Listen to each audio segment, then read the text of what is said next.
So this nice bellhop sings you a love song, and in his mind, he's going to close that door, and he's probably going to hear a bra fly across the room, you like kicking your boxers off, out the balcony. Right. In actuality, he closes the door. You go, so you want one button on the garage door opener, or What do you two? think those Ryobis are going for these days?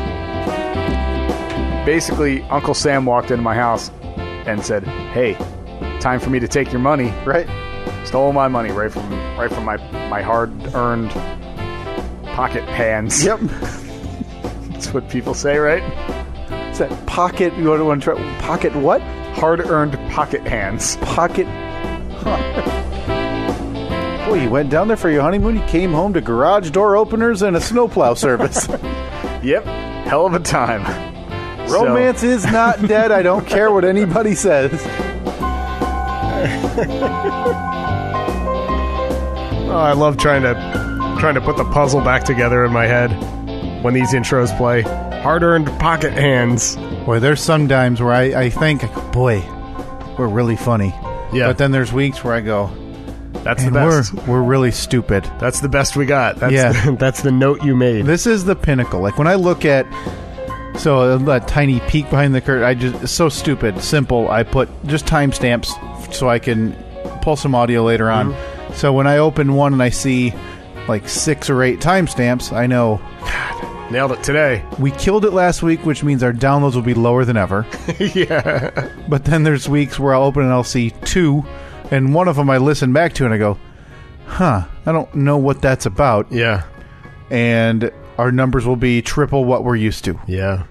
Yeah, it's a weird thing, this podcasting. It's a good system. It's the Steve and Kyle podcast. It's Monday, January 22nd,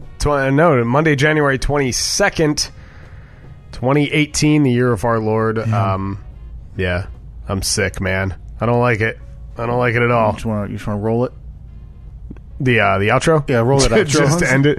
Well, it's not going to be far from now. It's not going to be long from now because you got places to be. Yeah. You got to take the dog to the vet. Yep. Yeah, there's an appointment, and then we've got you sick, me still coughing. Yeah. Which leads me right off the bat, Steve. I need to ask. I talked about it for a couple weeks here on the podcast. Now, we record usually Sunday mornings. Yeah. And I do my best. Cough away. Yeah. Into the arm, away from everything, if at all possible. Who are we now holding at fault for you being ill the better part of, are we at, like, what do you call this, day 8, 10? Me? No. I've only been sick. I wasn't sick when we recorded last. Which was last Sunday. Yeah, it was... So we're at a week. Probably Monday or Tuesday, I started feeling like... All right. Throat was a little, like a little tickle in my throat, and just got progressively worse as the week went on, which was terrible because we traveled for the side gig. Well, it's fine. Your job is mostly like sitting in a cubicle, Yeah. like filling out forms. Yep. Yeah. Like you're pretty much an insurance adjuster, yeah, right? Yeah. No real communication with. Oh wait, Good. no. So I woke up on Thursday morning. I was like, oh crap, this is it. Here we go. So on my way to the airport, stopped at like Walgreens or CVS or something, and just bought Airborne and Sudafed and all sorts of stuff. And then we hopped on the flight on Thursday, and I fell asleep for the second leg of the trip. Fell asleep, and when I woke up, I just had this intense pain in my head because I was congested. And when you're congested and you fly, it's like you're triple congested, Right. Because everything just locks up. Yeah. And I was in a lot of pain. Plane landed, and my left ear finally popped, but my right one didn't. My right one didn't pop. Again, this was on Thursday that we flew. My right ear finally popped on Saturday on the flight home, and it was when we were taking off and we were Going up. We were going up, and finally I felt it. It was like a slow exhale. And it from your brain, and it was relief. I felt so good, but then an hour later, when we were descending, it locked up again. But luckily, once we were on the ground, I was able to blow my nose a couple times and finally get it to pop for good. But Friday was a terrible day, health wise. Had the morning show, and I was okay through the morning show, and then we went back to the hotel, had lunch, and I had a couple hours of work to do before the night show. And for most of that, I was okay. I'm like, all right, I needed to get to like 11 p.m. Once I got to 11 p.m., I was good, because then all of my responsibilities were done. No big deal. So the night show started. First half of it was the most fun first half of any night show we've ever done. It was a blast. We had so much fun. We didn't want to stop. We just wanted to keep going forever and ever. And so we were backstage during the intermission, and we were like, spirits have never been higher. We're like, this is great. So much fun. Everyone looks like they're having a blast. People are tweeting saying how much fun they're having. Like, it couldn't be better. You know, it's just one of those like career high nights. Mm-hmm. This is great. And then we went back out on stage, and I said the same thing on the radio show this morning.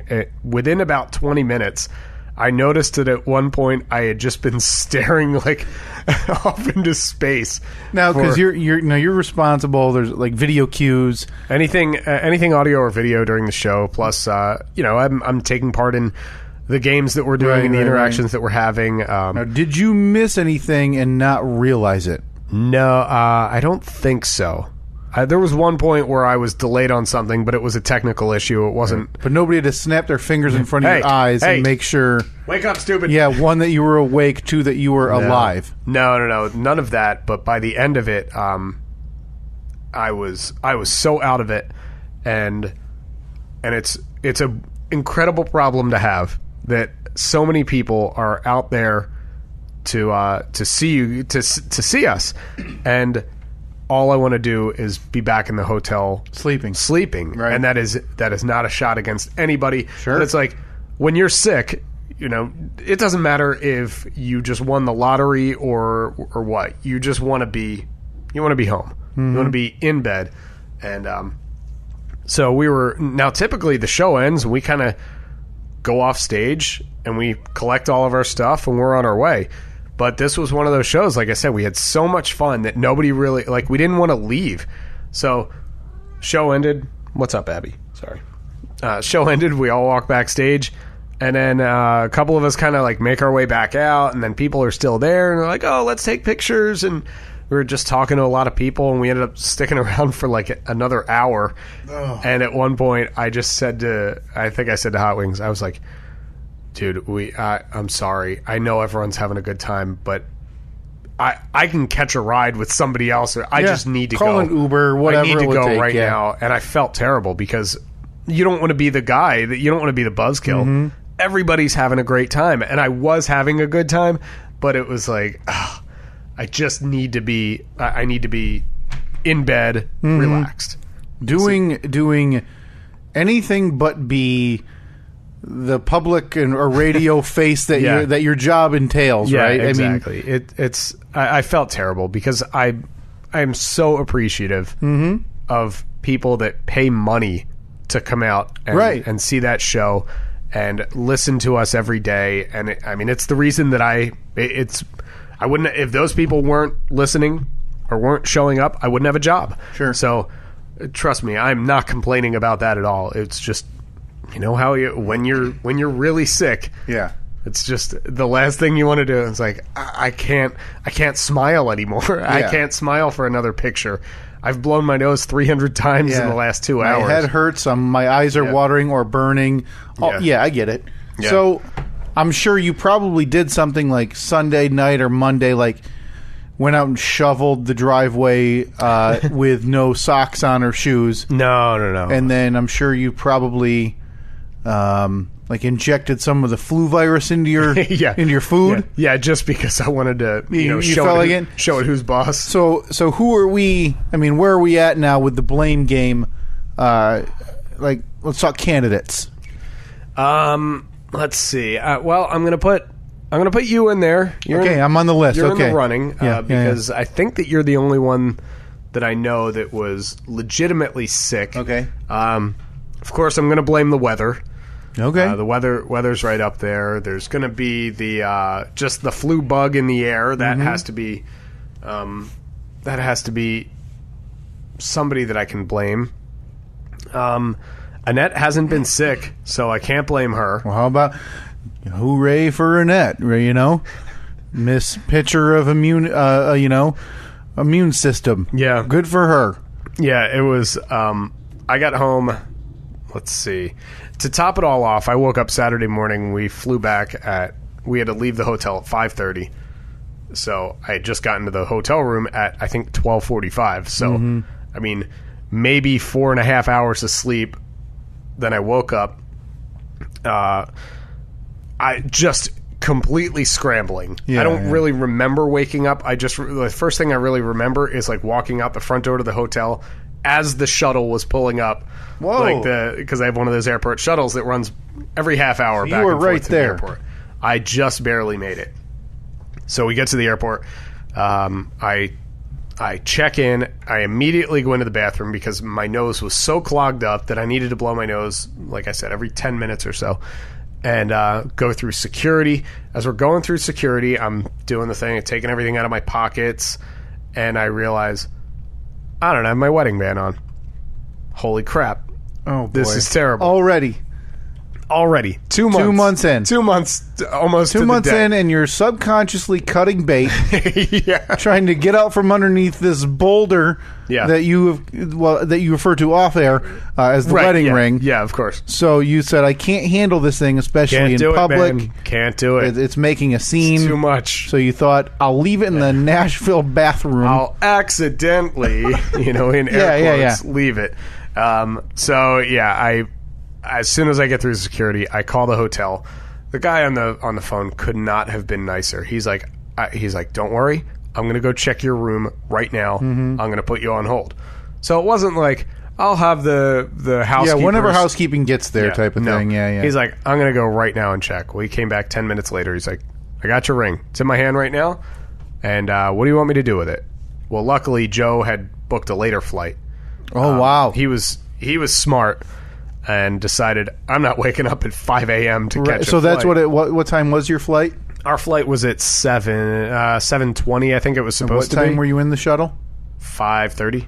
Okay, so if you had hit the 6, it just would have been a real dance with the devil. Yeah, it would have been a little tight. You ever had one of those? Because you fly obviously much more often than me. Yeah. You had I guess you'd refer to that as a Home Alone? I've had where that, you're sprinting I've had through the airport. Hold the door. The person is shutting the door to the jetway, and because that was the time that I left my laptop at security. Oh boy! Because I was in such a rush. Take off my shoes, take off my jacket, put my laptop, take your laptop out, put it in the bin. Well, I got to the other end, I put my shoes on, I put my jacket on, and then bam. Well, luckily we know off. the kind people serving folks at TSA. Yeah, probably chased you down. They care and said, Mr. Steve, this is your computer, right? Yeah. And you said, oh my goodness, thank you for holding up the jetway. I know there's upset passengers, but I personally thank you, Mr. TSA agent. That's how it went down? Not quite. No one said anything. I just ran through. And it wasn't until I landed, because I was flying into JFK. I landed at JFK, and very much like the scene in Home Alone where the mom sits up and goes, Kevin! I sat up and said, my laptop! And I called the airport, and luckily they were like, yeah, we have it here, no problem. And they put it into the office, and it was there 2 days later when I got back. Oh, okay. So at least it was on your return trip, Got right? it back, yeah. But with this, the guy said, okay, well, what do you want me to do with your ring? Do you want me to send it to you? And then I remembered, I was like, oh, well, Joe is there. He's not leaving the airport, or he's not leaving the hotel for the airport for 3 hours probably, because I think his flight was around 11.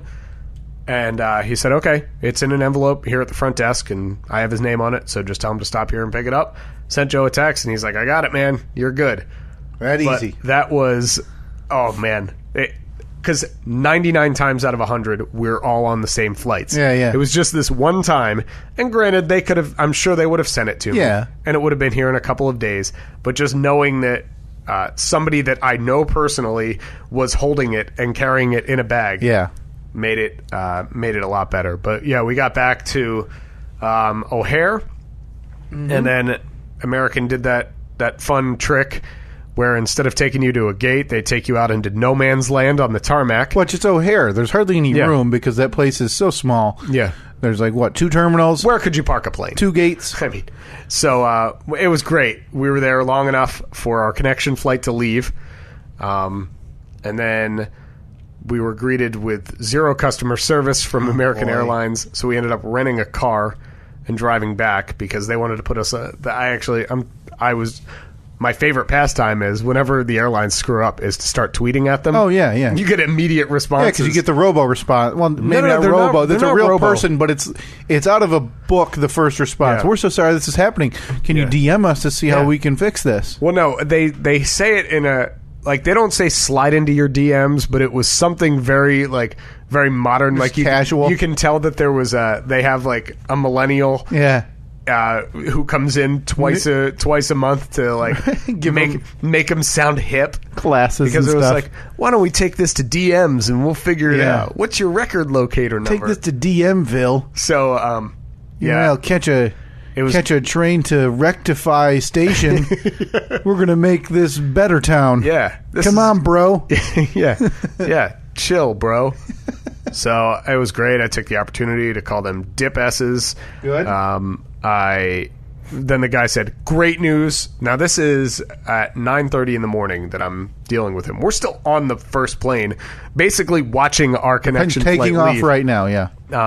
So he said, I have great news. I have you booked on the 3:10 p.m. flight. That's only 5 hours and 40 minutes. That's fine. I replied and I said, what part of that is great news to you? I said, great news would be if you got me here on time and got me on the flight that I paid to go on. Yeah. But no, you're putting me on a flight 6 hours later. I said, have you ever looked at a map and noticed how close Grand Rapids is to Chicago? Yeah. It's a 2.5 hour drive. Oh, man. Why would I wait 6 hours? To fly 45 minutes. Yeah. Yeah. Oh, maddening. So luckily what happens with that? Now, I've never had to cancel or change a flight. Yeah. Now, do you get like partially reimbursed because you didn't make the connecting flight, or how do you do that? Yeah, I said to them, so you're going to refund us for these flights, right? Now, this was a situation where the radio station had booked the flights for us. They had completely done it. But I want them to get a refund. Yeah. So I told them we all want our refunds for this leg of the trip since you did not deliver on that. And they said, yeah, well, that is possible. I'm like, yeah, I know it's possible. Yeah, no, it's more than possible, because friend. We missed the flight. And yes, I could wait in this airport for 6 hours and get back 6 hours later, but that's not the point. The point is I was supposed to be back at noon, and now you're going to get me back at 5 o'clock or 6 o'clock. Right. That's on. How do you know I didn't have to be back for something? Right. So we booked a rental car, which they will then pay for. The airline. The airline will pay for good. it. So you got like a Cadillac Escalade. Yeah. Made sure it had rims, like upgraded rims. I'm sorry, you mispronounced Hyundai Elantra. So like upgraded sound system then, like sunroof, moonroof, double. Dude, this thing had the most basic radio Really? I've ever. I was like, wow, good thing we splurged for the nice entertainment system. Yeah, so they couldn't even fit the 6 presets, so they had to cut them down to 3. Yeah. Well, I mean, it did have AM and FM. What? Excuse yourself. Yeah. Wow. So I was in and out of consciousness the whole drive home. Hot Wings drove literally 100 miles an hour for the majority of that trip. Just floored it. You got home we went from O'Hare, because middle of Chicago. Yeah, O'Hare, like you have to go through a lot of traffic. When we first plugged it into the GPS, it said 2 hours and 50 some minutes. We hit a bunch of traffic and we were back in less than 2.5 hours. It was incredible. And we even we stopped to grab food at one point, and we stopped just before we got home to gas up the car. We still did it in 2.5 hours. So many laws were broken. Yeah, that's a tremendous, that's a quick turnaround. I ended up only getting home like 3 hours later than I was supposed to. Okay. Yeah, Which I mean, wasn't the obviously worst. not ideal, but, it could have been 6. Oh, man. Nothing... nothing makes me more depressed than when I'm flying home from somewhere and my flight gets delayed. Even if it's 10 minutes, where's my refund? I thought you were just going to be more specific and say nothing makes me more upset than flying through O'Hare. See, I haven't had a lot of bad experiences. I've never once had one flight, and again, I'm not, Mr. Traveler. Yeah. I've never once had a flight go through there on time without issue. Yeah. Ever. It's always something different. Yeah, I've had decent luck there. It always seemed like it's always Newark. There's always a delay in Newark. And luckily we haven't, I guess we used to fly through Cleveland quite a bit. And that wasn't the worst in that we'd have delays. It was just the worst in that it was Cleveland, because everything there is just gray and sad and drab. Yeah, you described it pretty well, I think, in general. Yeah. That's, I don't know how you do it, because I hate flying so much that me doing it this past weekend nearly ruined me anyway. So, yeah, it was a big weekend for you, right? Yeah, big weekend. Got to not one last hurrah type of thing, but like for me and friends going on like a trip like this, it's probably one of the last times, maybe ever, at least for a while. So we're able to go out to Las Vegas, like we talked about last week. And the only reason I mention O'Hare is because my return flight there yesterday, Steve, of course, they get us out of Las Vegas, no issue. Fly us into O'Hare. We're there like 15 minutes early. The connecting flight, we just have like an hour and 20-minute wait. And then sure enough, they come over the intercom to tell us on the plane, all right, if everybody can sit down, we're all on the plane early. All the bags are loaded. We're ready to go. We can get you out of here early. Oh, that never happens. We were leaving there at, I want to say 1:54, something 54. Yeah. We left there at 27. Well, that's quick. That is a 33-minute turnaround after being told we were early. Yeah. So you know how they made that time up, Steve, right? By making the most miserable flight you can by like... Now, I'm not a window guy. I hate it because I don't like seeing it. It makes me uncomfortable and nervous. But the friend I was flying with had it open on the takeoff. So I look and I see what is pretty much our plane standing on its back end. That's how it feels, right? We're taking off directly into orbit. So you're basically on the space shuttle. Yeah. So this guy wants to get us into whatever altitude it is so fast so we can get to cruising speed so fast to make up that time. Now, from Chicago O'Hare to Grand Rapids, that is it. You're in the air 25 minutes. Right. I think the flight time technically on paper is an hour. Yeah. But yeah, they factor in all of the taxiing and getting to the gate and everything. And they pad it a little bit so they can be late and still arrive early. I stepped off the airplane, Steve, 2 minutes after our original scheduled arrival time at 3:56. Look at that. They got me in the air, off the airplane in 29 minutes. Yeah. And my head and ears paid the dear price for that quick ascent and descent. Yeah. I'm pretty sure... Because I think in that flight, you only get up to about 15,000, 20,000 feet. But it's just like getting there within... distance. Seconds, it feels like. Yeah, they launched you. Yeah, exactly. You didn't take off. It was launched. like that roller coaster at Cedar Point, where it's, Top hey, we're going to dragster or something. Shoot you to the literal human capacity of what your body can take, and then drop you backwards. That's exactly what happened. So, was able to get home, and that reminded me again why I despise everything about the entire process and about flying. Yeah. So, I did post, I don't know if you saw, I know you were busy yourself. One of the highlights of my trip to Las Vegas was night one, going to the restroom, turning around. Oh, yeah, I did see that. And seeing a man with a Ziploc baggie and a sandwich open face on the bathroom counter. Oh, God. That alone. and the fact that it was in Las Vegas just makes it that much dirtier. Don't mind the cat. This cat will not leave us alone. She's very needy. She's just walking back and forth between the two of us. If you let her, she'll climb right up on your shoulder. Yeah, I know. So Abby, get up there. Get up there.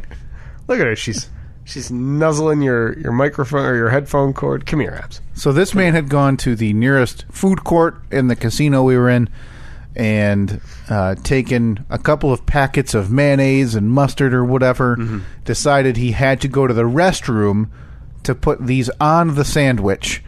So I snapped a picture, which is perfect for posting because it didn't have his face in it. Yep. No identifying features, no other people. Like, because you worry about that. You know, that Playboy model who took that nude photo of the overweight woman. I don't even think she was nude, right? Wasn't it at the gym? And she had like a towel she was on. Working at but yeah, I didn't want to be.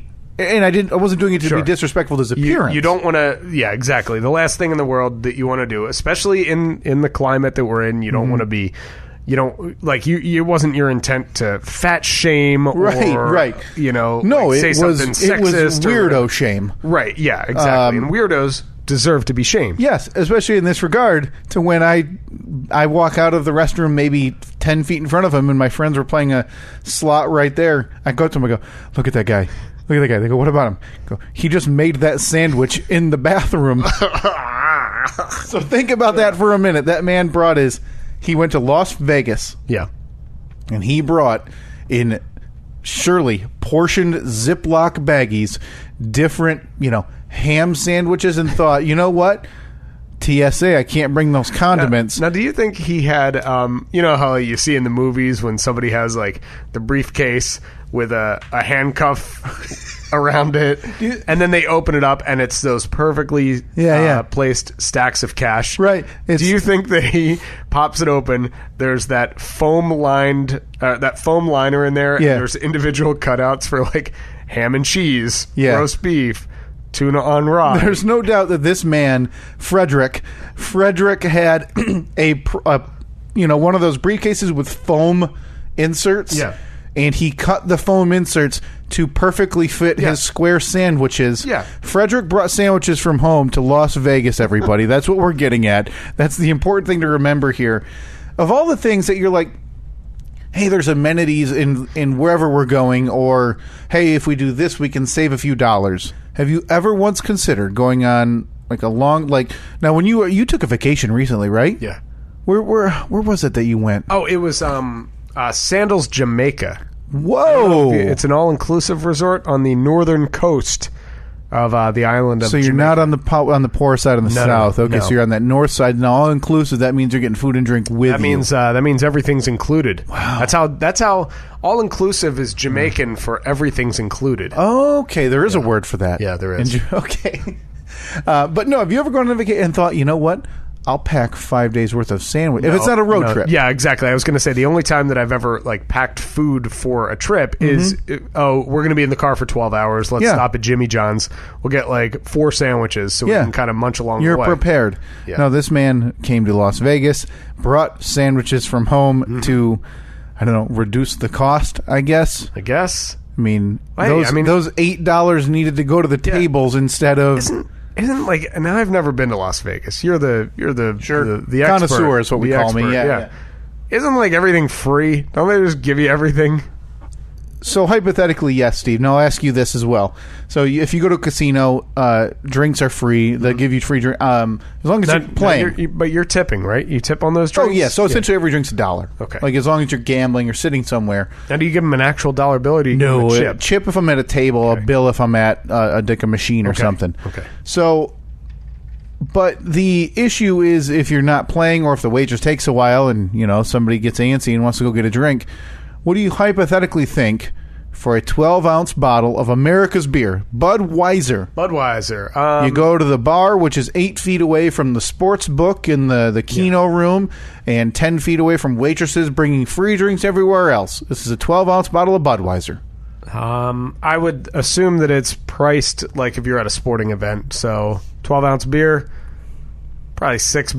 $8.97. $8.97. No idea where they got that. Yeah. So is that before tax, and then it rounds up, and it somehow ends up on? He said that's what he paid exactly. Huh. All right.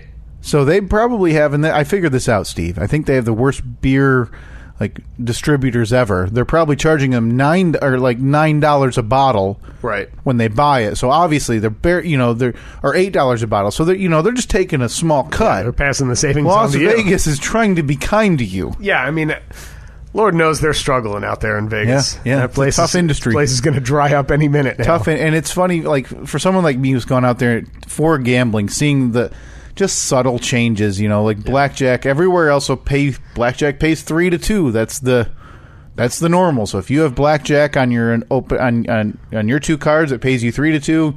They switch that all to 6 to 5. So it's like a portion. A little bit. Yeah, and they change the odds a little bit. So all that stuff happens. I get it, but because they know people are still going to come there. Right. People aren't going to stop going there. No, right? Not at all.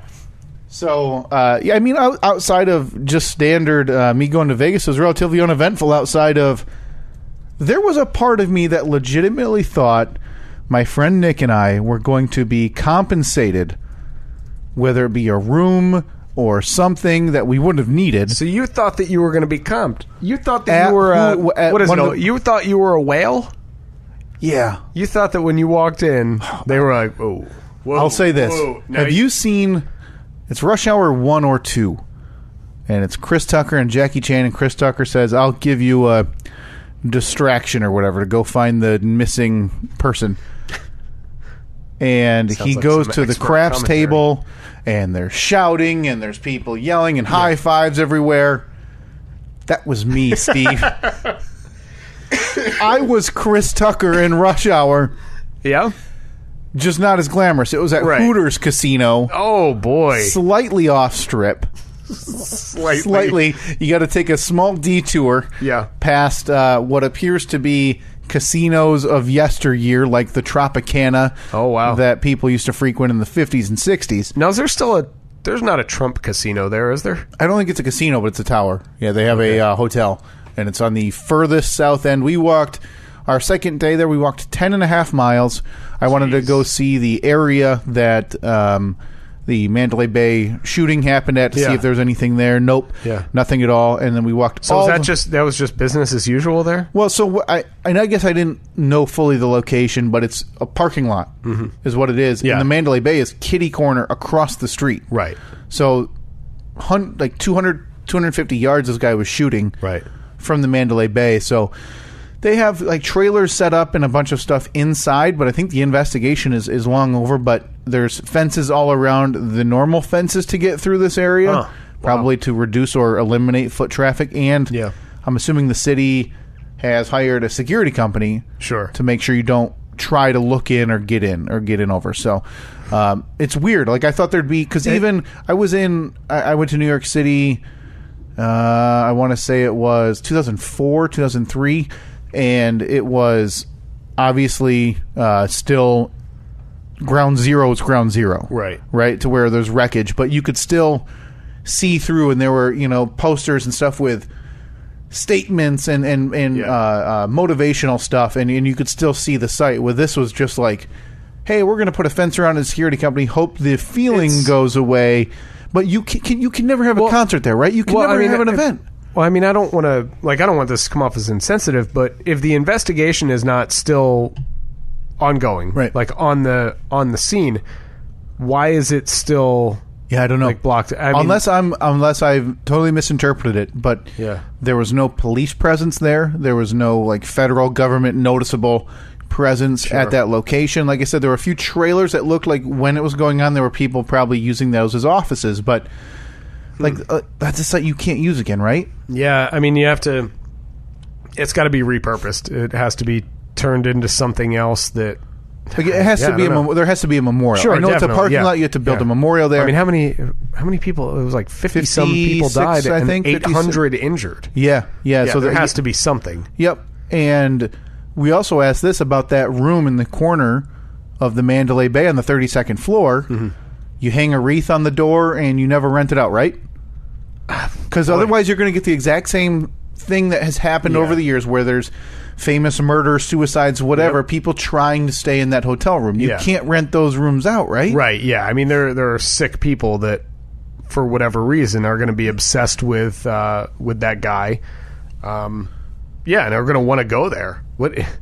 What do you turn it into a broom closet? I mean, yeah, I mean, and I know it's corner rooms overlooking the strip. Now, from the hotel's perspective, hell no, they don't want to do that. Right. But because that's money. That's a ton of money. But that's good. Yeah, you're looking at really ruffling feathers though if you do business as normal with that parking lot and business as normal with that room. Yeah, it's a little bit weird enough, and I didn't think about this until I was actually leaving yesterday. But they have something called SHOT Show. Shot SHOT, oh, which is apparently like the world's largest gun show and convention. Oh, in town next week. All right, in Vegas. Yeah, and again, I know this. Sure. Those things are scheduled, especially that scale, scheduled months, years out. But man, even the people going to SHOT Show have to be going in August when this happens. Like, oh man, seriously, you've got to be kidding me. Well, I mean, it's terrible because it takes somebody. I know a ton of gun owners. I bet I know more gun owners than non-gun owners. Right. And they're all good people. Sure.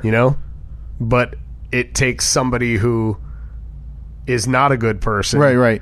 To completely affect the good nature of so many other people. And in this respect, obviously, I'm not disparaging it at all. I don't care about gun. No. But it's just, man, the optics of having one of the world's largest gun shows 5 months after what I believe it is still currently the largest mass shooting, right? I believe so. It hasn't been surpassed? God, I hope not. I hope that it hasn't, and I haven't heard about it. But no, in that regard, it's just it's weird, and I get why the city and the county don't want to do anything with it, because Las Vegas is a different animal in that people are going there to get drunk and see women topless and it's gamble. Vice City. And optics-wise, that probably feels a little bit weird for them to, here's a memorial for 50 plus people who were shot and hundreds of people who were wounded in this. But, man, something like that has to happen. But now, when you were in Vegas, did you see a Vegas Golden Knights game? No, I looked. They weren't in town. Oh, okay. They weren't in town. But I'll tell you what, that stuff is everywhere. They are the new NHL expansion team. They're just over halfway through their inaugural season. Yeah. And they are a dominant team. It's unbelievable. They're like the second best team in hockey. Yeah. They're first in their division. It's absolutely unheard of. It's crazy to see, and it's good to see. I mean, typically you see an expansion team come into the league, and it's a decade before they're any good at all. This team might win the Stanley Cup. In their first season. It's impressive with literal cast-offs of teams, cast-off players and free agents that nobody knew about. But they just gelled. Yeah, they managed to. This is even if they don't win the Stanley Cup, because it's just like Cool Runnings. Yeah. Like this is the newer version of Cool Runnings. Yeah. Even Moneyball, they won 20 in a row. They lost in the division series. It almost makes it a better story if they make it somewhere and then lose. Right. But absolutely, because there's been strife to get the team going, and you realize, hey, I don't have much talent here, but somehow it works. They're getting sued by the Army. You hear that? Yeah, boy, that'll be a main plot point in the movie, I bet. Yeah, definitely. How that affected the player. The Disney movie. Yeah. They're going to address the Army Golden Knight lawsuit that the team plays. So no, but that stuff is everywhere on the strip. You see Welcome Golden Knights fans, and that's cool. Yeah. It's cool that they're really embracing it, because a lot of I was like, nobody lives in Vegas. Yeah, it's a tourist town, right? Yeah, it's a tourist town. They're not gonna show up to a game while on vacation. I'd be curious. Hockey already has a hard enough time in this country. Yeah. Let alone a desert. Stick it in a tourist town. Oh, and that tourist town's a desert. Yeah, it's amazing. But that arena is right on the strip. Yeah. Now I wonder if they're selling it out. I wonder what their attendance is like. I was just trying to pull up a NHL 2018 NHL attendance. But while I do that, not a total exaggeration on what happened at Hooters Casino for me. Now I have dabbled in craps, Steve. Dabbled, because put it on the pass line. That's the easiest bet, right? Is it? I don't know. The only thing I know about craps, I learned from the 1980s movie The Wizard. With Fred Savage. Sure. Where they traveled to the video game competition in California. Sure. And that's how they raised money. Classic. Yeah, the young girl, she was probably 12 years old. Mm-hmm. Well, she had learned craps from like her dad or something. And the guy that was driving them across country, well, he was just stupid. So he didn't know how to do anything, so they snuck into the casino. Yeah. And she was, put it on the pass line. And he was, what? I'll put it on the pass line. Jeez. They are averaging, Vegas is third in the NHL in overall arena capacity percentage with a 102.6% capacity through 17 home games. This is in December. So, and maybe that's the novelty. Who knows? Yeah, maybe. I mean, but if they win the cup, I mean, everything's going up. Novelty will only get you so far, but if you have a good team, people are going to show up. Right. So we'll see how that works out. But yeah, that's crazy to think that an expansion team is actually so well. contending. Yeah. So we made our way to Hooters Casino on our first full day there. And again, I've dabbled in craps because it's a game it's very intimidating. Now, if you don't know what we're talking about, it's a massive pit table game with squares and numbers all over the board on how you can bet. And then that's usually the one, like I said, you see in movie scenes with 8 to 10 people huddled around, and you'll hear shouting and clapping and stuff from those tables. And I've watched a lot. I've played a little bit. They actually have at almost every casino now, like an electronic version that has like dice the size of a beach ball. Yeah, they're novelty. Yeah, novelty dice that you can play on and kind of learn the bets and everything. So I'd gambled it a few times, and we started playing a little bit. And the way my friend describes it is something like this will never, ever happen again. Oh, are you, am I sitting across from a craps millionaire? Oh, sure. Yeah. No, we made... I appreciate the fact that you still stopped by to do the podcast. Yeah. I mean, I was a busy day with appearances and stuff. Right. But I was able to pen you in. So that's why you eventually left the table, because you said, I got a flight to catch. Yeah. Don't know if you know this. I do a podcast. Oh, I'm sorry. Good Morning America didn't tell you guys. I have to be their first show tomorrow morning, right? Right. So... We, I can't explain it, but they're plying you with drinks. So I'm very buzzed to drunk, and I have, 15 rolls before crapping out. My buddy will have 10 to 12 rolls. We're doing nothing but making money to the point where the people running the game are actually going, hey, why don't you put a little more here? Why don't you put a little more here? Like up this bet, up that bet. Now you're gambling, they're telling us. Now you're gambling. And I'm a sucker enough to do it. Okay. But and in fairness, the dealers want you to win because they don't make money off the house. They make money off of you tipping them. Right. So I'm tipping the dealers on these bets, and we're still winning. It's coming in droves to the point where I actually asked later, I go, all right, when are they coming down? I know I've got some pit boss coming down to where somewhere in a back room, someone is being handed a binder. Yeah. They're going to open up, see your picture, and then say, give him the presidential. Yeah, we still got that. Get the corner Parkview suite there. Yeah, get him on the 36th floor. We got to get this money Mandalay back. Bay. Got to get this money back. Yeah. No, never mind. That's closed. Finally, we found someone for that room. We found a sucker who will use it.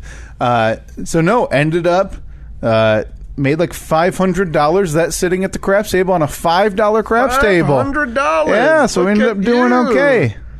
You're also in the presence of a sports betting. I don't want to say genius, but we're approaching it.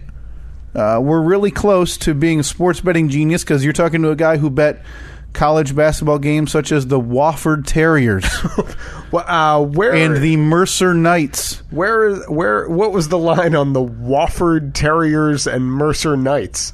And where are those? I'll tell you where they're not.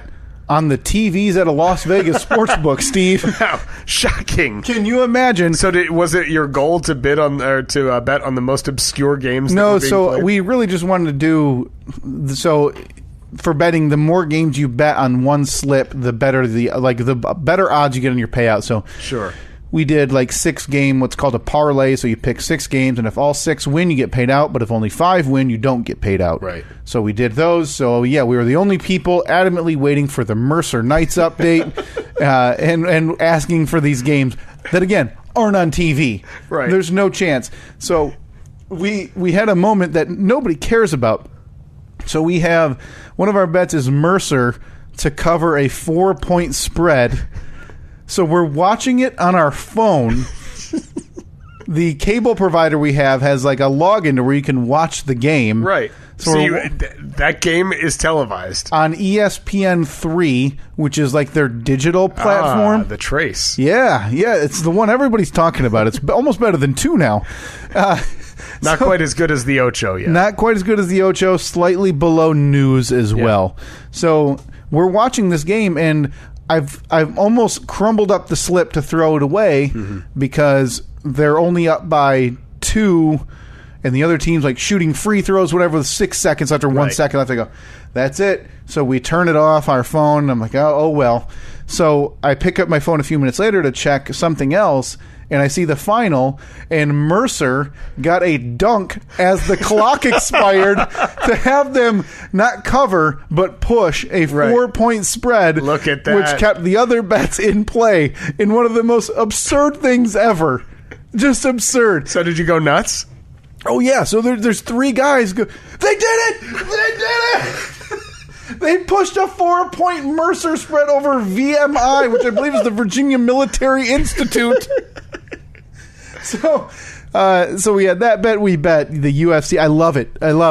We said the whole weekend, the second they allow sports betting where we live is the second Kyle has a problem. Yeah. Because that's going to get up. Because now I have that high. Yeah.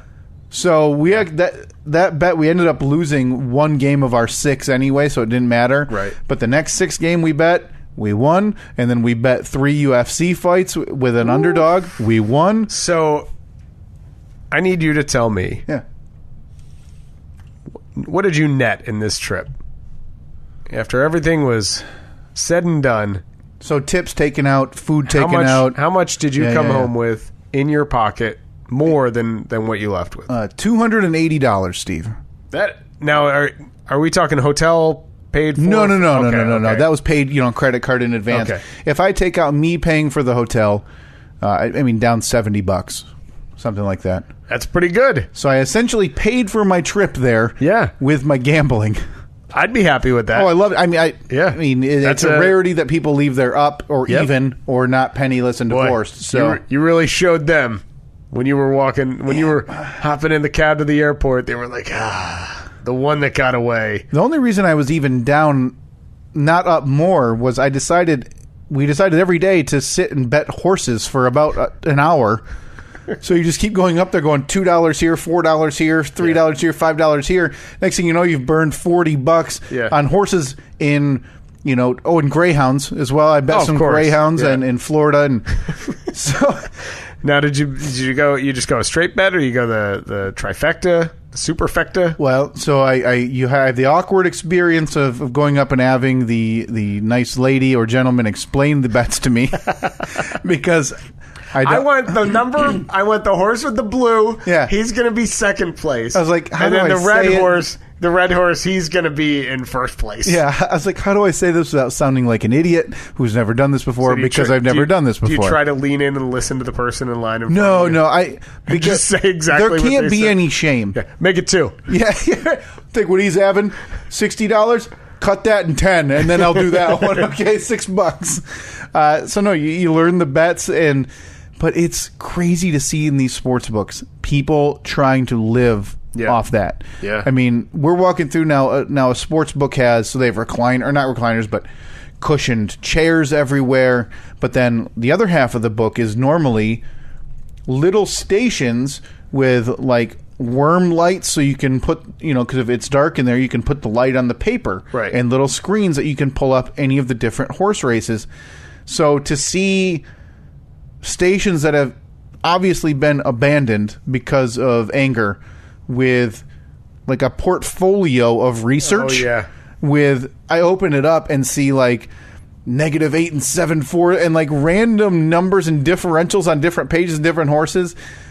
You could tell this guy studied. Yeah. You could tell this guy studying did not pay off. Right. And he just left it. And he left very, very angry, probably very broke. Yeah. Yeah, most likely. His family, if they haven't left him yet, will be leaving him. Yeah. Oh, yeah. That is the, by the way, huge problem in Las Vegas. I don't know if any other town's having this, Steve. Now, you were in, where were you this last weekend? I'm sorry. Nashville. I was in Nashville, Tennessee. Nashville, Tennessee. Now, maybe you have this, now, Steve. I don't, unless you were getting it confused with where I was a couple of weeks ago, and that was Sandals, Jamaica. Sandals. Okay, maybe their problem was at both, but I doubt at a place like Sandals because that seems like don't they have everything for you? Yeah, I believe they call that all-inclusive. Okay. Huh. Yeah. So it's that one. Yeah. Okay. Maybe you encountered this at either place. A rash, Steve. A rash of skunks being murdered that I never once saw. The smell of skunks as far as the eye can see, to the point where I felt like I should be contacting PETA. Yeah. Yeah, I mean, because I'm talking casino floor. Yeah. Bridges overlooking the Las Vegas Strip. Really? Dead.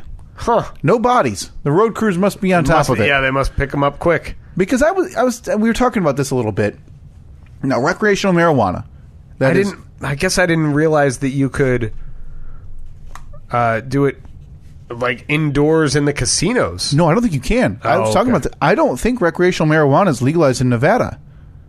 Oh, I don't know. I have no idea. I just assumed it was because it's Las Vegas. And that's why you'd think so, right? Yeah. But you can do anything there. You can't smoke a joint in Las Vegas? No, you can go to a whorehouse. Yeah. You can gamble your life savings away. You can get married in an hour. And then divorced an hour later. I don't believe, because, and this is my only thinking on this, if I'm on the Las Vegas Strip, wouldn't there be a shop every 10 feet? You would think so, unless there are, I don't know, like those weird laws about where, it can't be within 100 feet of a whatever. Or I don't believe it's legal. I'm trying to look. That's very strange. Nevada voter. Oh, this is 2016. Nevada voters legalized recreational marijuana in November. Officials wanted to sell it by July 1st, 2017. Maybe it is. It must be. But hey, I wonder. Congratulations. But God forbid you ruin the image of the Las Vegas Strip. It's a family. How many? I'm sure that you had. You probably saw families there. Oh yeah. Yeah, all over movie the place. theaters. Yep.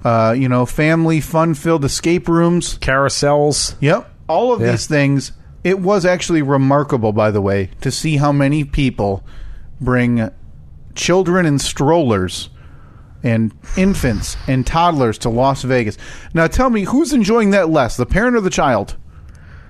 Oh boy, that's a tough one. I mean, probably the parent. Flip a coin. The child's probably young enough where they don't really understand what's going on. But the parent can't do anything. Yeah.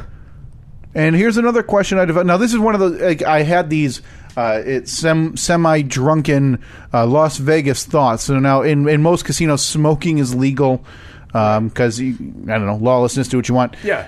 So here was a thought I had: if you're a dealer, you become pregnant, do you have to quit immediately? It's like a lawnmower conversation. I mean, yeah. But is there a way you can get like disability because you can still work, but you just can't work there because there's smoke? Maybe you get to wear like a helmet, some kind of scuba gear. Maybe they run like an oxygen mask up your nose, and you've got a tank on your back, and you carry that around. Yeah, the casino. Make it work. If anybody has these answers, please get that kid's immune system strong right from the start. If anybody has these answers, please help us. One, because I just quick Googled it, can I smoke marijuana in Las Vegas? Yeah, all of our Vegas listeners, we need you to... time to chime in. And two, and this is for anywhere, like a pregnant card dealer or casino worker, do you have to quit? Do you get disability? Things like that. I'm very curious on that.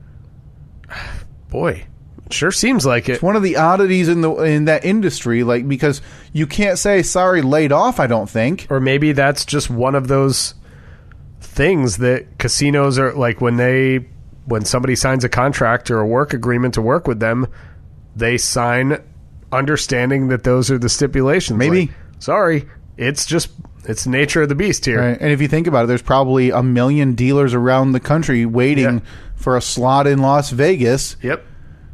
Huh. Yep. Well, and lastly, like I mentioned Las Vegas, and we talked about flying.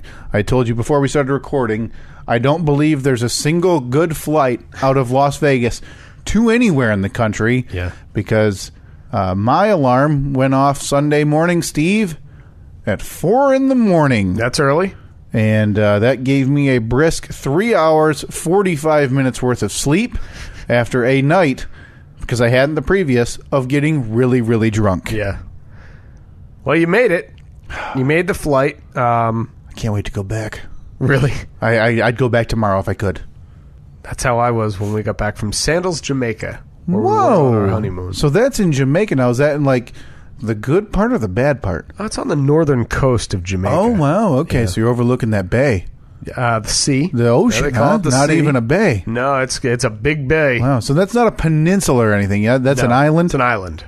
It's an island all to itself. But that's the problem, though. You go all the way down there. I mean, they have to import everything, so food and drink has to be super expensive. You know, you would think that, but when you stay at an all-inclusive resort, all-inclusive in Jamaican means that they bring you all of the food and you don't have to pay for Oh, obviously the all-inclusive, the Jamaican origin. Yeah. They bring you everything. Yep. Okay. Yep. Oh, I'm learning. it.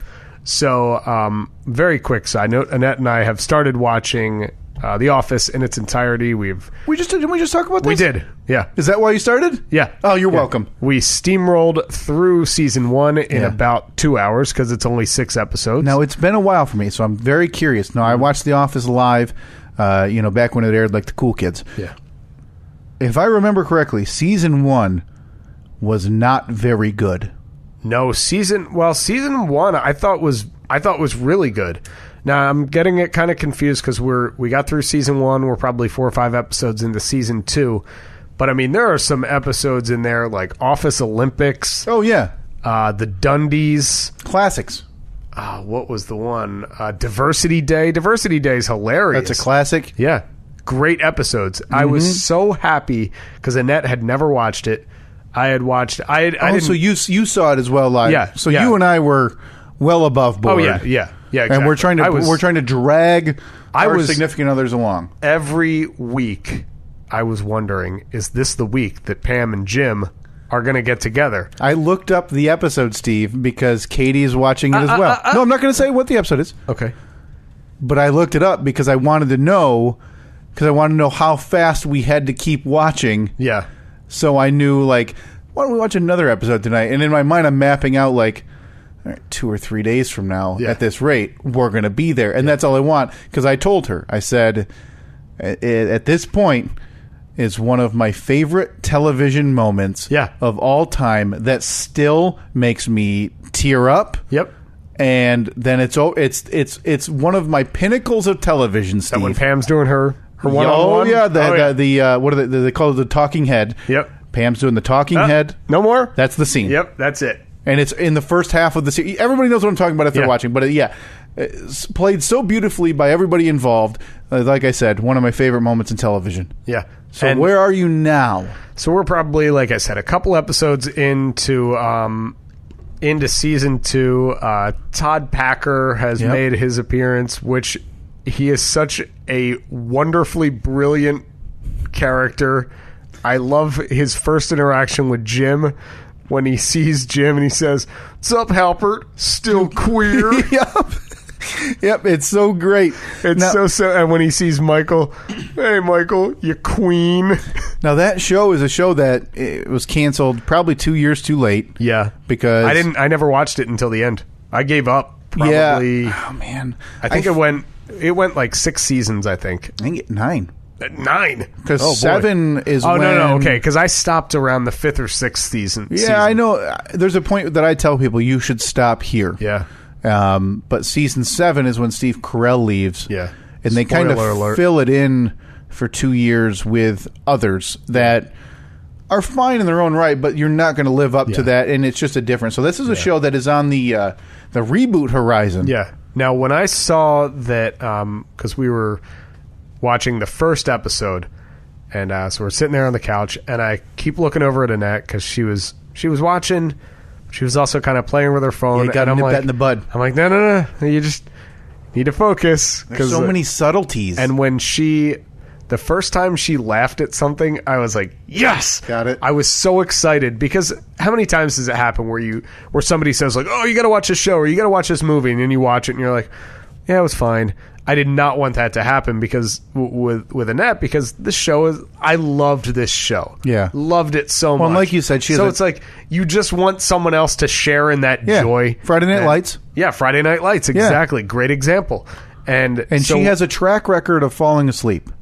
She does. So it's a smart move on your part to, corner of the eye, make sure, because, and I'm not saying like, hey, wake up, you got to watch this. Right. But you turn it off for the night. It's on Netflix. And the good thing is the episodes are 22 minutes long. So even if she does fall asleep, it's simple the next day to rewatch it. But when she laughed the first time watching one of the first episodes, I was like, yes, thank you. She likes it. There it is. Yeah. So yeah, we're going to plow through that hopefully in the next. So, like, what pace are you watching them at? Now we wrap this up here today. You've got, about 6 hours before you go to bed. Yeah, probably. You guys watch any tonight? I would think so. Yeah, couple, 3, 5. Well, the first night we watched the whole first season because it was like a Sunday evening night or whatever. We just watched like 6 episodes in a row. But again, it only took 2 hours to watch 6 episodes. Sure. And then next night it was 2 or 3, and the next night 1, 3, 4. So we'll get through it pretty quickly, I think. I would estimate you're 2.5 weeks away. Yeah. Yeah. From finishing? No. Oh, okay. No. Oh, from that moment. At that pace, obviously accounting in for you guys get a random house project which takes up 6 hours plus that you plan for on Saturday plus the 5 hours that it actually takes. I'm sure those are on the horizon as the weather warms up. Yep. Speaking of TV shows and binge watching, how many grown men in this room, Steve, received a text Saturday night while they're gambling at a Las Vegas table asking them about the series Gossip Girl, Steve? How many? I have a note here written down that says, I have a bone to pick with Kyle. Okay. And boy, I'm very curious about this because I'm trying to figure out how I could be at fault for this. So lay it on me. Let me know what's bothering you. So here's the long and the short of it, as they say. Again, I got home from the Nashville trip by around 3:30 on Saturday. Sure.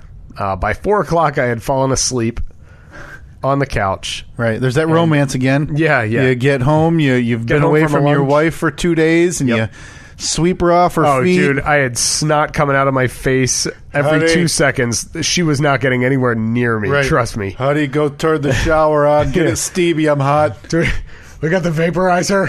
Can you put some rub on my chest? So, I vaguely remember around 7 o'clock that night. So I've been asleep for 3 hours at this point on the couch. She woke me up just to say, "Hey, I'm gonna go meet Katie for a drink." So you go, "All right, hon, let me get my jacket on. Come out with you, right?" Oh no. Oh, okay. Right. It was in no way an invitation, and it shouldn't have been. That was that she did not want me there. Now, is that something like if she go out of being nice? Now, if Annette goes to you, now because you guys you dated for 3 years. 3 years. So, we're at 3, you're 3 years plus. Now, if Annette goes to you, "Hey, gonna go get a drink with Katie," you go, "Oh, okay." She goes, "You want to come?" Do you, think of an excuse not to go? No, it's totally case by case. If I want to go, I go. If I don't, I don't. Right. Okay. But in my mind, I wonder, oh, boy, is that a token offer? Am I supposed to say no? If I say yes, is she disappointed? No, because I've a lot of times I've said to her that, I want you to have your friends. Yeah, do what you want. I want you to have, I don't want you to feel like you always need to invite me. I don't need to always be around. We still need to have our separate lives. So I've been a strong proponent of that. So she said, "Hey, I'm going to go out and have a drink with Katie." Okay, cool. That's the last I remember. I don't remember anything until I woke up. I slept from 4 o'clock Saturday afternoon until 7 o'clock Sunday morning. Oh, wow. Straight through. I woke up around 3 a.m. and went up to bed. That was the only time I was awake. And so she got up yesterday morning and was running some errands, and she sent me a text. She said, "I forgot to tell you, Kyle loves the show Gossip Girl." And I said, "Well, here, I'm just going to tell you from my standpoint. Now, for the last month or two, Annette has been binging Gossip Girl." Oh, okay. I don't know if there are many things on this green earth that I hate more than the TV show Whoa, Gossip Girl. okay. Now we're gonna have issues. It is one of the biggest pieces of dog crap that I have ever seen in my life. Let me start off with this immediately. Bite your tongue. This show is the seminal piece of work for upper mid Manhattan wealthy teenage girls. Upper East Side. Yeah. Teenage girls. Yeah. So what more could I possibly relate to at the age, and I'm looking at this right now, so this premiered in 2007, at the age, Steve, of 20, than these girls. So you, a now 30-year-old from the Midwest, find it very relatable, the trials and tribulations of the social elite, the Chuck Basses of the world, who own hotels. I mean, I'm 20, and what Chuck's like 19, and he owns a hotel, right? Well, he's in high school, Steve. God, I can't explain this anymore to you. Obviously, Chuck's in high school, so he's in his early to mid teenage years, and he doesn't own the hotel. He buys a hotel with his father's inheritance after his father dies in a terribly mysterious car accident. Very. But then he gets swindled. But then he gets swindled by his brother. Yeah, swindled. And you know what? Honestly, it's really the show itself. I'm not going to say I'm okay with. It's fine. It's not really for me. I don't think I'm the target audience. Sure. There are two people that I really don't like. One of them is Chuck. Oh, I thought you were about to be like... Because no matter the scene, Chuck always talks like this. You know, that's justified now because Ed Westwick, the actor, has been accused of rape by about 4 different women. Oh, and that's him? Yes. Oh, good. Well, then I'm justified for hating Chuck. You can hate Chuck Bass. I also don't like the other blonde-haired little boy who has a weird voice. And are you talking about Serena's brother? Yeah.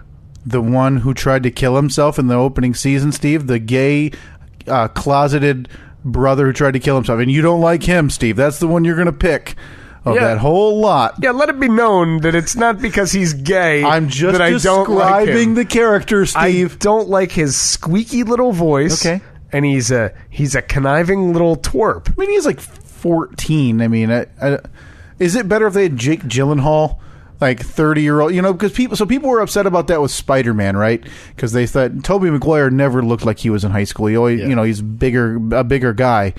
So maybe it was a little bit of like, hey, let's cast anti that so we don't have anybody confusing that.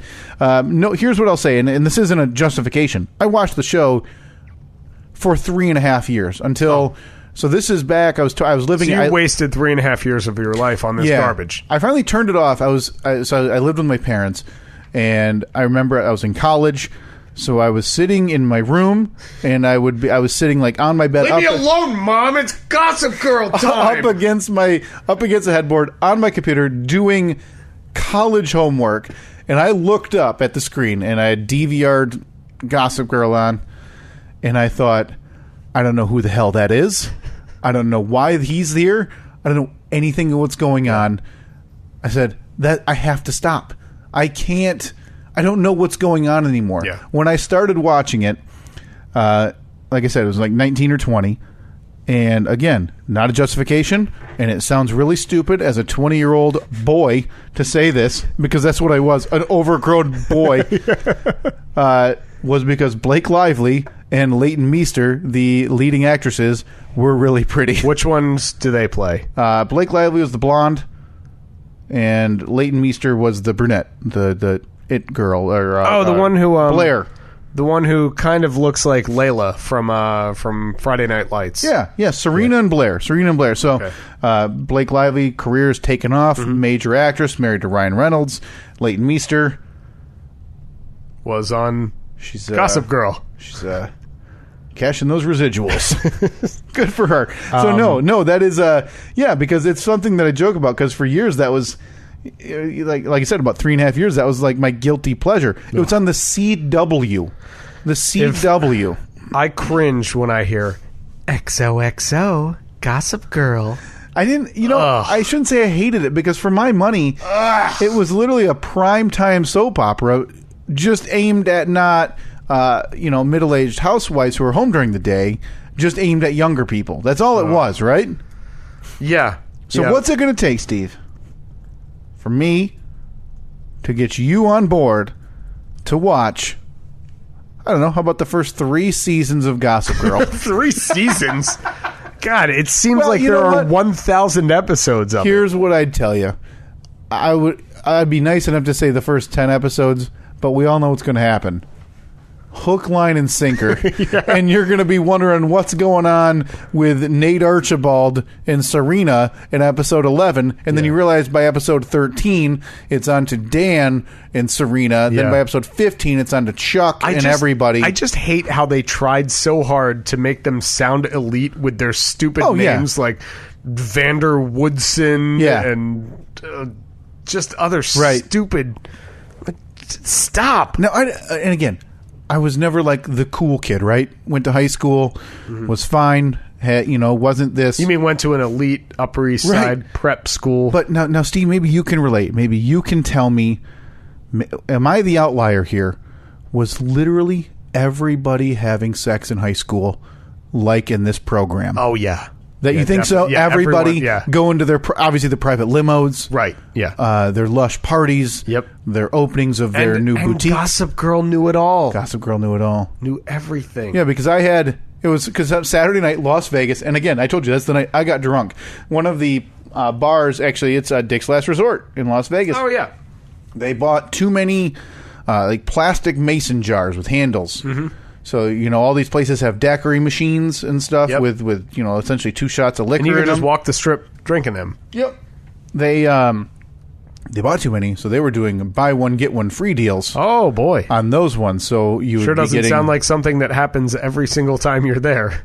No, because I asked them if they were on the other glasses. Because I was going to get the upgraded, get a little extra juice from money. Sure. And he said no. And I said, how many extra did you buy? He goes, these are going to last us till the summer. So they had this program running where you buy a glass, get it filled for $13. Okay. And then you could refill it for $8. So do the math quickly. What size drink are we talking? So it's probably a 20-ounce mason jar. Okay, so about the bottle that you have there. Yeah. So do the math in your head, Steve. One fill costs $8. Mm-hmm. Buy one, get one free costs $13. Seems like a pretty good deal. So we would finish, walk up to Dick's Last Resort's window, throw our mason jar into the garbage can, and order 2 brand new ones filled up. Why wouldn't you? What a ridiculous flaw in that system. Right. Well, I guess, mission accomplished. They're getting rid of the cups. Yeah, they are. They're going into the trash can 6 feet across from your window. And I'm sure they're then coming right out of the trash can, getting rinsed out. Oh, probably. And put back in the stack. So here I am, trying to relive my craps triumph from a day ago. Right. And I get a text from my wife saying, hey, when do you find out who Gossip Girl is? I go, wait, this stuns me. Yeah. And I say, I think the last episode, because like I said, I quit. Mm-hmm. So I never saw the big reveal, but I know who it is because the internet exists, so I could just read about it afterwards. All right. So part of me, no, I'm not even remotely tempted. That's a jerk thing to do. But I'll be really surprised to see if my wife and your wife actually finish this binge. I have no idea where in it. So Katie's watching it too. Yeah, they're both on Netflix, so you can. When you log in, you can. I wonder if they're at like the same. No, I don't think so, because I don't think Katie knew until Saturday. Okay. That they were watching, but yeah, you have to check your Netflix screen, see how far along, because that's a show that she hasn't watched for a month and a half, and then last week I saw recently watched or continue watching, and it was 10 episodes further than what it was. Ugh. Now, I can't judge anybody. I watched 270 half hours of the Americana. Yeah, Americana. Okay, and Cheers. Exactly. And now we are on our way to 180-something of modern American history, The Office. Yeah. It's been a busy week. Been a busy week indeed. Busy week. Speaking of which, the time is getting late. You have to be somewhere for I totally forgot. In what, about 34 minutes? Yeah, let's do this. Why don't we jump right into 1, 2, 3, 4, 5, 5, 4, 3, 2, 1. By the way, I believe we didn't get to something from even last week that we're going to bump again. There's so much stuff, namely this picture that I'm looking at right now that was tweeted at us by my own flesh and blood. Yeah, you know what? And the only reason I didn't mention it today was because I don't think I have the time to get into what I have to say to your brother and by proxy, your nephew. Oh, Joey's on the chopping block. Well, too. I mean, all right. What is it? What's the statement? Like sins of the father, something like that. We may have to do a mini-sode later in the week. I'm serious, just to address this. Yeah, this is bad news. We may have to have some character witnesses on. I think we need to get him on the phone. We may have to do that. But there, you mentioned last week you have a new online obsession. We didn't quite get there this week or last week. I'm actually glad that we didn't get to it this week because by next week, I think things will be in place a little bit further. Does this have something to do with something we talked about? Maybe. Oh, no, we talked about Bitcoin last week. That's right. I didn't know if it was already in the Bitcoin wagon. Okay. Nope. By the way, I need to check what that is worth now. Oh, you're in. I'm not, but I'm still. So you're just going to keep watching it go up, and you're like, I can't watch it go up anymore, and then you buy in, and then it drops, right? Okay, good. Perfect. Pretty much. All right, you go first for the Fast Five. Number 1, Steve, government shutdown. Boy, it's hard to understand why the government can shut down when one party basically controls all of it. Yeah, and this that honestly might be outdated. I think it's possibly done already. Oh, is it really? Oh, yeah. I believe this afternoon there might have been that an update. Master negotiator in the White House. He figured it out. Art of the deal. Yeah. The Twitter purge. Did you read any of those headlines? Oh, is that the one where people were getting emails? Yes. Yep, yeah. I didn't know how to title it, but it was like 680,000 people got notifications saying that they may have been influenced by a Russian bot. By a Russian bot around the time of the election.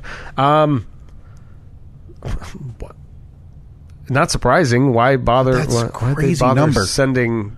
That's a crazy number. Oh, definitely. Yeah. Insane. Larry Nassar. Oh boy, not a good look for anyone at Michigan State University. Probably the bubbling story, sports and world in the last 2 weeks. That's been huge. It's Penn State. I mean, it's possibly worse. It's Sandusky. Yeah, I mean, and again, it's comparing treasure. You don't want to do that. That's awful to even well, one's worse than the other. It's not. They're both atrocious. What's going on? Yeah, and the institutional look away is the biggest piece of garbage I've ever seen. It's terrible to think that young women, young children were put in a position where this was able to happen. Yeah. The Royal Rumble. Oh boy, you ready? 6 days away. Oh, of course. I mean, I was going to ask when it is. You got your gear picked out. Yeah, I mean, I have my trunks. No, I know, this must have been mentioned off air. Did you ever ask Annette if she could make us a ring cake? Oh yeah, okay. No problem. She's on that. Yeah, I appreciate that. Tell her thank you in advance. This coming Sunday, of course. Yeah, the big show. I know. And lastly, Steve, Super Bowl 52. Is that what it is? 52. 52. Super Bowl Roman numerals. 52. That's Super Bowl X. I think it's an LII. Is it LII? Yeah. LII. I'm excited, man. I watched that game last night. I was so pumped. Butt kicking. Oh my God! They destroyed. They were a 3-point underdog. They were an underdog to the week before to Atlanta. Beat them. Underdogs to the Vikings. So mad. Destroyed them. Not a fan, huh? I had every intention. I talked about it before anything else going to Las Vegas last week of betting the championship games. Now, that would have happened after I'd left, but I could have cashed it out. We were going to do a show bet. I nearly sent you a text saying, or sent you like PayPal for $50. I was just going to send you $50 and say, put it on put it on them to win by whatever. Yeah, I would have made a ridiculous bet, knowing that they were underdogs. Yes, I would have said, put it on them to win by and I don't know what you're allowed to do. Well, you could have bet them to win straight up. You could have bet them to win by different margins. Them to win by 22 plus was, I think, 8-1, 9-1. So I would have won $400. You would have won $450. So yeah, I mean, I had in my brain, I texted it to my friends. I said, "Hey, make sure when we get there, we bet the Jaguars to cover 9 points, and we bet the Eagles straight up." That was my bet. I didn't think the Vikings were going to be able to do it, and I knew the Jaguars weren't going to lose by 9 or more. That defense was too good. So what would the Eagles straight up have paid? I don't know what the money line there was. If you bet 50, you probably would have made probably 120. That would have been nice. Something like that, maybe. Yeah, would have been nice. Absolutely. So yes, it's set 2 weeks. Yeah. The only reason I'm watching, if the Vikings had won, I would not be watching. I will be. My brother and I spoke on the phone today, and in our anti-Patriots brotherhood, we will be doing the yearly gesture of whenever they're in the Super Bowl, which is buying the team that is playing against the Patriots shirt. Yep. To be wearing on Super Bowl Sunday when the game's taking place. So I will be wearing my Eagle shirt in spite of your dickhead brother. Before that, the Royal Rumble. Obviously, 30 men enter, one man stands. Right. Yeah. Who's your pick this year, Steve? Hulk. Got the Hulkster, Hulkamania, going to run wild. Sure. As soon as he gets welcomed back from repeatedly using the N-word, he's going to be in the running. Now they've basically taken him out of their history altogether, right? Yeah, they're starting to slowly, like, you'll see a video package of that era, and he'll be in those. Yeah. But there's actually a huge thing tonight. Monday Night Raw tonight turns 25 years old, so they're having probably the biggest gathering they've ever had with superstars from everywhere. Conspicuous absence was still Hulk Hogan. People seem to think that this may have been the area and time that he would have come back if he was ever going to come back. But they say no. Not happening, huh? Nope. So you got the Hulkster. I respect that. Yep. I will put that in Las Vegas. All right. Before that, Larry Nassar. Now, if you don't know the story, like I said, it's kind of been the bubbling under biggest story that's been happening. Yeah. It turns out U.S. gymnastics coach. Yeah, so the United States gymnastics coach and doctor, essentially, at Michigan State University, turns out sexually assaulted. Well, the victim statements alone are at 140. Oh, God, I did not realize it was that Yeah, it's been going on for... I thought it was... 6 days. 2 dozen. Not to minimize that. I mean, that's still completely disgusting, unacceptable, and the guy should never see the outside of a jail cell. Yeah. But, man, I didn't realize it was 6 days worth of victim impact statements, including and the highlights being Allie Raceman from what was called the Fierce Five. They won the gold medals in 2012. Yep. Jordan Weber, Michaela Maroney issued a statement after because she had originally signed like a non-disclosure or something to get $1 million. Yeah, where she was. They had a settlement, but there was an NDA. So if she had talked about it, she could have been sued. But they're now saying that they will not pursue any legal action against her. I was like, that's very generous of you. Well, fall on that sword. Yeah, very nice of you. I believe the last victim impact statement was given today, Steve. So that's Monday. It was Now he has to sit there and listen to all of them, right? Yeah, well, because part of the issue was he submitted a 6-page letter to the judge after day 2 last week saying, I don't know if my mental state can handle more of these. Oh, that's a shame. And the judge spent 10 minutes telling him to go eat one and continued. I believe the last one was given today, and it was a 15-year-old girl who was assaulted 1 week before he was fired. So, but this is much bigger than Larry Nassar. Just holding on until the bitter end. This is much bigger than Larry Nassar. Goes to Michigan State University, and I say this as that's my team sports-wise, but this is well beyond anything sporting related. That institution, president and faculty-wise, needs to be just imploded. Now, does that make you question your allegiance? No, I I like their quarterback. Right. That doesn't mean I have to appreciate or, but obviously I understand the gravity of it, But they have to clean house, right? Everybody in any position of power that could have possibly known anything about it has to be gone. 12 staffers reportedly knew. That is the only acceptable outcome. Those people should be gone. No severance. Yeah. Nothing. Sorry, you're gone. The problem is the Board of Trustees Friday issued a Statement of support for the president, who knew or was made aware of these allegations when she wasn't president, but she was a board member, a trustee, and is now president. Issued a statement in support, which is the most astonishing thing of all time. So, just unbelievable. The institutional. I forget the expression. It was used in the Penn State thing. Failure. Failure from top to bottom. Failure at every level. Staggering. I mean, how somebody can know that a disgusting, terrible crime like that is being committed against a child and not wave any kind of flag. Right. Well, sorry. I mean, but he's a good coach. Surreal. He's a good doctor. Surreal. Come on. Now, the Twitter purge, we talked about that. There were emails sent out. Now, I didn't get one. I didn't either. Saying that 667,000 bots were utilized during the 2016 national election.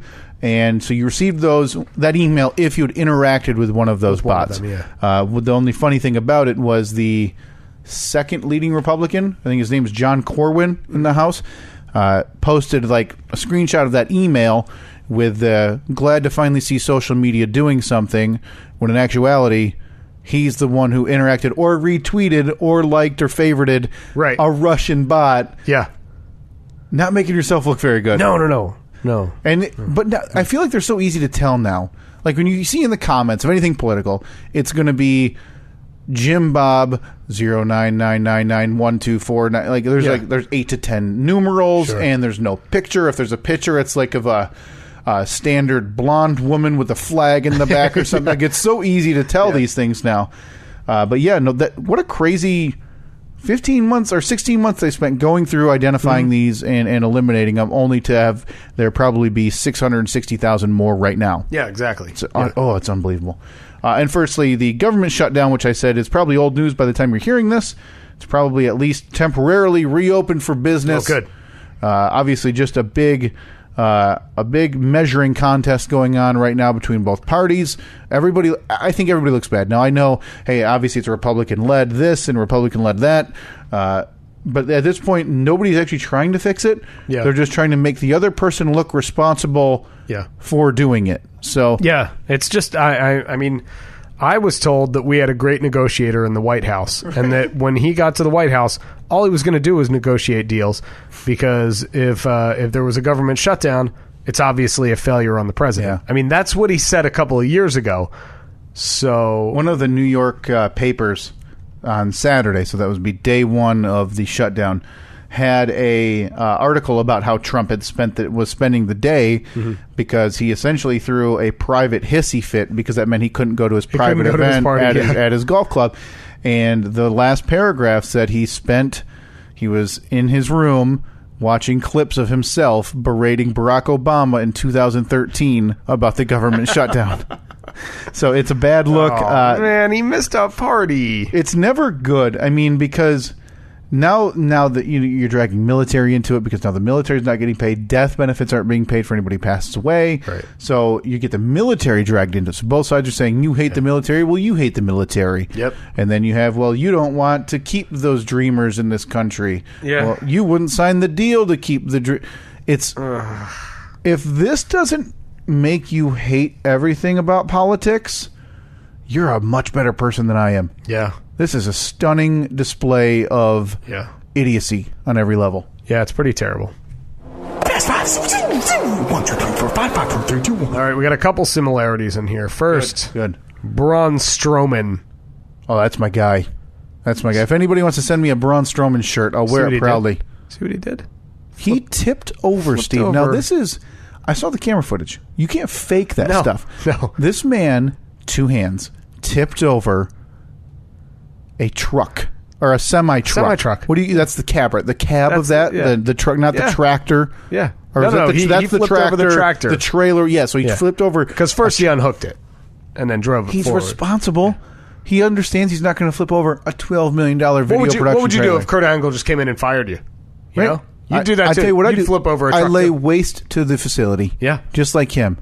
Love that guy. Unbelievable. Oh, he brings back, though, just to Well, quickly we'll get back digress. to it. Okay, We'll that's a get good back point. to it. Okay, coming up next, it's the Fake News Awards. like a week and a half delay. Didn't even know they happened, and then they were posted on the GOP website. I still didn't even look at them, but wow. What the hell is going on? What happened? This was going to be something I thought he was going to do live on Twitter, he said, and then it was just like a statement released on GOP. Again, I didn't read. I'm just assuming it was everybody from New York Times and CNN, right? Isn't it crazy that some person was handed a sheet of paper with hastily scribbled notes Type and this said, up. "Here, you need to put this up on the website." Official release from the White House. Press got that. Right. The press got that as an official release from the White House of the United States. The press, a person on that probably received that. Yeah. Unbelievable. All right, up next, government shutdown. Just kick them all out. I mean, what's left anymore? Fourth on the list, Philadelphia Eagles. Oh, man. Fly, Eagles, fly, Steve. That's right. Now, I know I may have sent a tweet from our account in haste yesterday when your brother ruffled some feathers saying "Skol," which is the Vikings chant. Yeah. That was obviously in a heated moment. Fly, Eagles, fly, right? Fly, Eagles, fly on the road to victory. Score a touchdown, 1, 2, 3.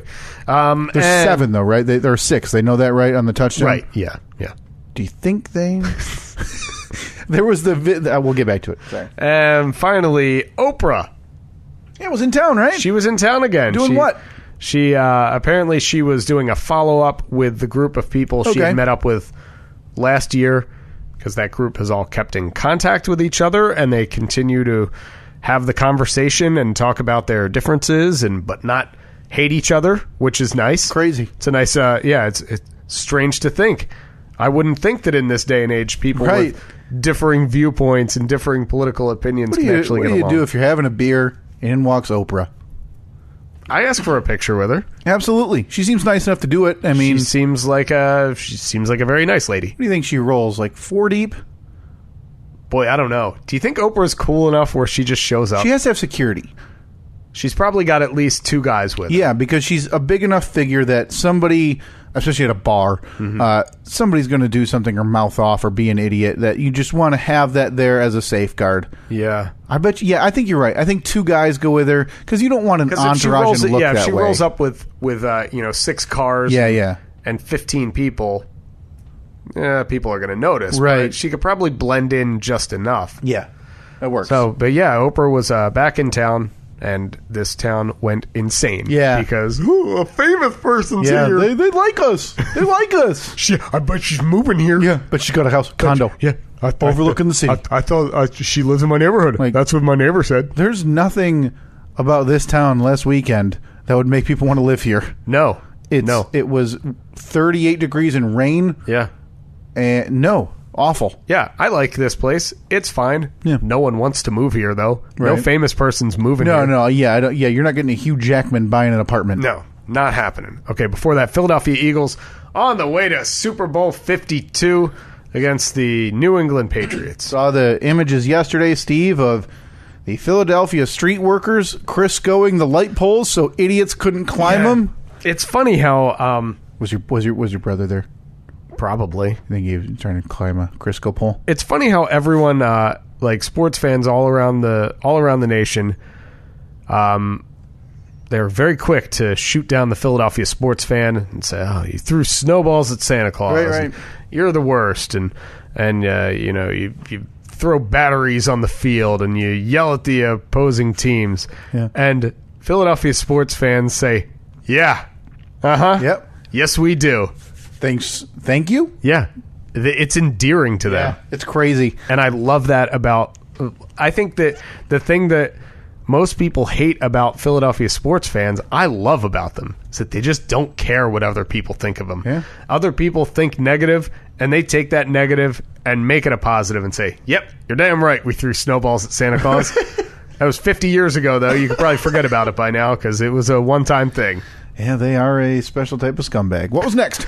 I think it's fantastic. Yeah, no, I love Hart. It's just, I mean, I think every fan base has those outlier incidents. Like, I went to Lions games where, in their arena where I was a child and there were chance of F the quarterback and fistfights happening 10 feet away from me. Yeah. And those are fans of the same team. So Yeah. I think every fan base has that. Every but fan base Philadelphia is terrible. Right. Anyone who's too into sports is a problem. Yeah, absolutely. Before that, we had the government shutdown. Yeah, I mean, we covered it extensively. It's just the fact that it gets here, the fact that the budget seems to do that every year with his government is astonishing. Yeah. That is one of the saddest things.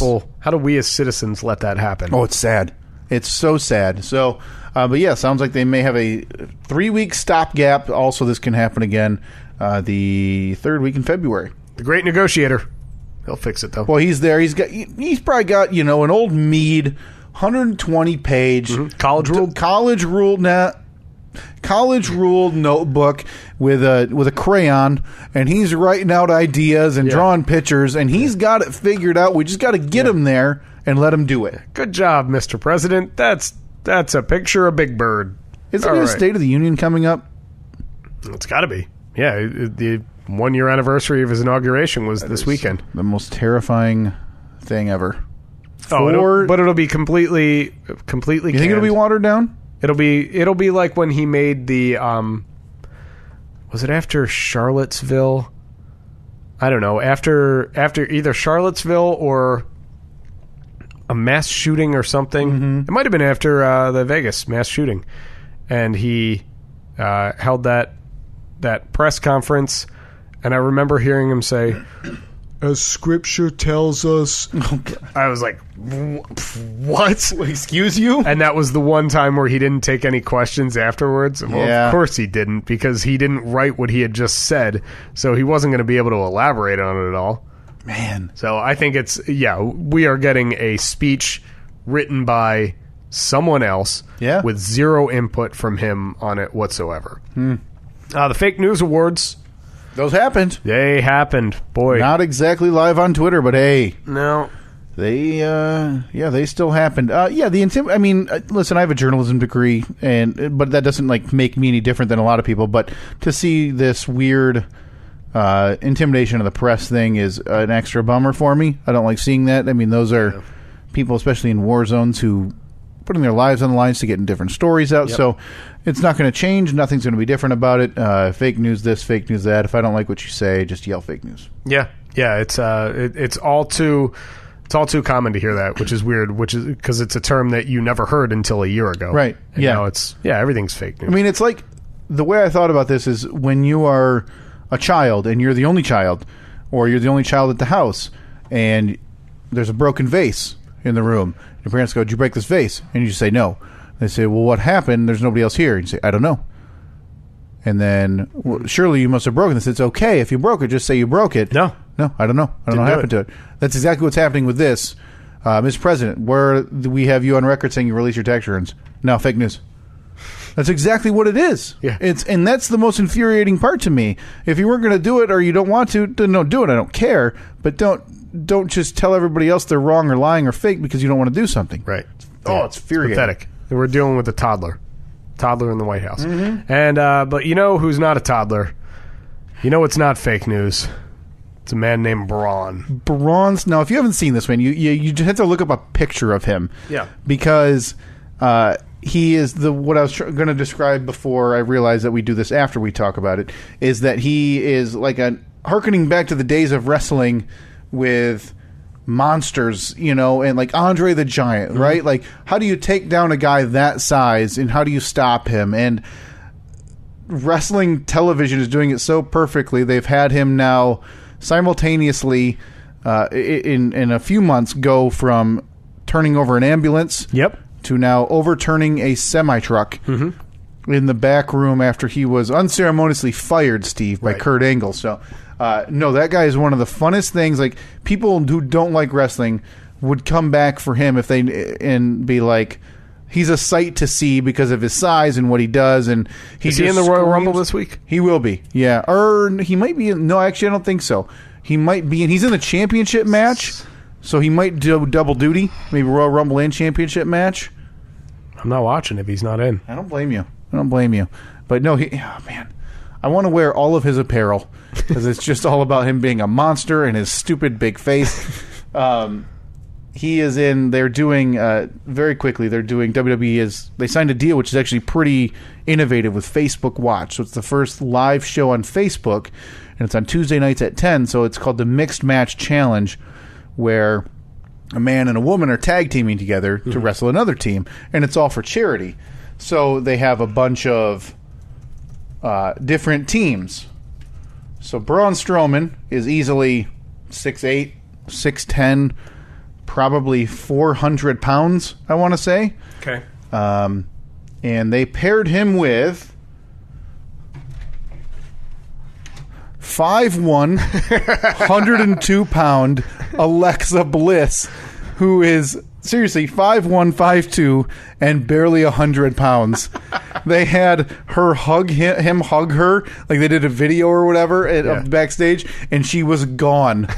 You can't see her. So, no, he's fun. God, it's scary.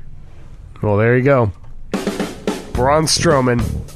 Got my Eagles shirt. Ordering it today, guys. Very nice. Fly, Eagles, fly. Get a dog mask, too? They still sold out? Oh, the underdogs. 5.5 points favorites. You need me to fly out? Or underdogs? Underdogs. I was going to say 5.5 point favorites. You need me to fly out? Now, that'll fluctuate leading up to the game? Correct. Probably not much more. If it goes, it won't go up because now a lot of the money will come in on the underdog. Mm-hmm. It'll probably finish at, I would say, 4 to 4.5. What do you think in your gut? Oh, I take the Eagles. I don't know about straight up, but I definitely take the points. I take them to cover the spread. Do you think they can beat the Patriots? Yes. I think if they played like they played last night, they can beat the Patriots. The defensive line is ferocious. The offensive line mauls people if they can let their quarterback even look average, which is what he is. He's an average quarterback who yesterday played really well because of their offensive scheme.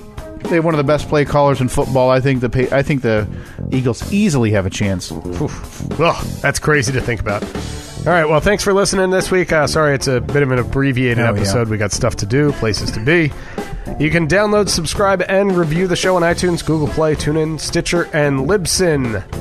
Follow us on Twitter at Steve and Kyle, on Facebook, facebook.com/Steve and Kyle. Mm-hmm. And Snapchat, Snapchat, Steve and Kyle Pod on Snapchat. We'll talk to you next week. Take care.